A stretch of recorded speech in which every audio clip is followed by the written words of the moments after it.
तेनाली राम का खूंखार घोड़ा।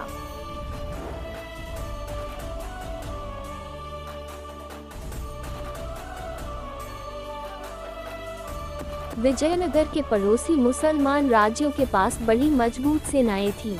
राजा कृष्णदेव राय चाहते थे कि विजयनगर की घुड़सवार फौज भी मजबूत हो ताकि हमला होने पर दुश्मनों का सामना कुशलता से किया जा सके। उन्होंने बहुत से अरबी घोड़े खरीदने का विचार किया।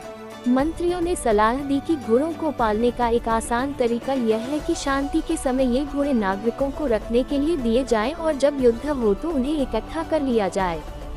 राजा को ये सलाह पसंद आ गई। उन्होंने 1000 बढ़िया अरबी घोड़े खरीदे और नागरिकों को बांट दिए। हर घोड़े के साथ घास, चने और दवाइयों के लिए खर्चा आदि दिया जाना भी तय हुआ। यह फैसला किया गया कि हर 3 महीनों के बाद घोड़ों की जांच की जाएगी। तेनालीराम ने एक घोड़ा मांगा तो उसको भी एक घोड़ा मिल गया। तेनालीराम घोड़े को मिलने वाला सारा खर्च हजम कर जाता। घोड़े को उसने एक छोटी सी अंधेरी कोठरी में बंद कर दिया, जिसकी एक दीवार में जमीन से 4 फुट की ऊंचाई पर एक छेद था। उसमें से मुट्ठी भर चारा तेनालीराम अपने हाथों से ही घोड़े को खिला देता। भूखा घोड़ा उसके हाथ में मुंह मारकर पल भर में चारा चट कर जाता। 3 महीने बीतने पर सभी से कहा गया कि वे अपने घोड़ों की जांच करवाएं। तेनालीराम के अतिरिक्त सभी ने अपने घोड़ों की जांच करवा ली। राजा ने तेनालीराम से पूछा, तुम्हारा घोड़ा कहाँ है? महाराज, मेरा घोड़ा इतना खूंखार हो गया है कि मैं उसे नहीं ला सकता।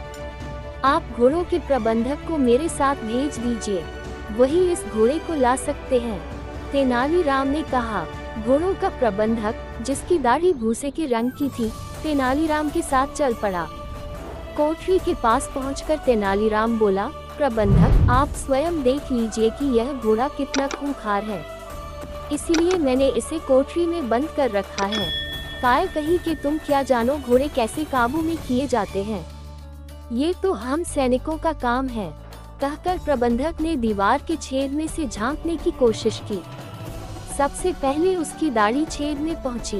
इधर भूखे घोड़े ने समझा कि उसका चारा आ गया और उसने झपट कर दाढ़ी मुंह में ले ली।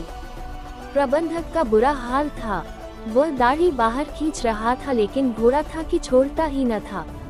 प्रबंधक दर्द के मारे जोर से चिल्लाया। बात राजा तक जा पहुंची। वह अपने कर्मचारियों के साथ दौड़े दौड़े वहां पहुंचे। तब एक कर्मचारी ने कैंची से प्रबंधक की दाढ़ी काट कर जान छुड़ाई। जब सबने कोठरी में जाकर घोड़े को देखा तो उनके आश्चर्य का ठिकाना न रहा। वह तो हड्डियों का केवल ढांचा भर रह गया था। क्रोध से उबलते हुए राजा ने पूछा, तुम इतने दिन तक इस बेचारे पशु को भूखा मारते रहे? महाराज, भूखा रहकर इसका ये हाल है कि इसने प्रबंधक की कीमती दाढ़ी नोच ली। उन्हें इस घोड़े के चंगुल से छुड़ाने के लिए स्वयं महाराज को यहाँ आना पड़ा। अगर बाकी घोड़ों की तरह इसे भी जी भरकर खाने को मिलता तो न जाने ये क्या कर डालता। राजा हंस पड़े और उन्होंने हमेशा की तरह तेनालीराम का यह अपराध भी क्षमा कर दिया।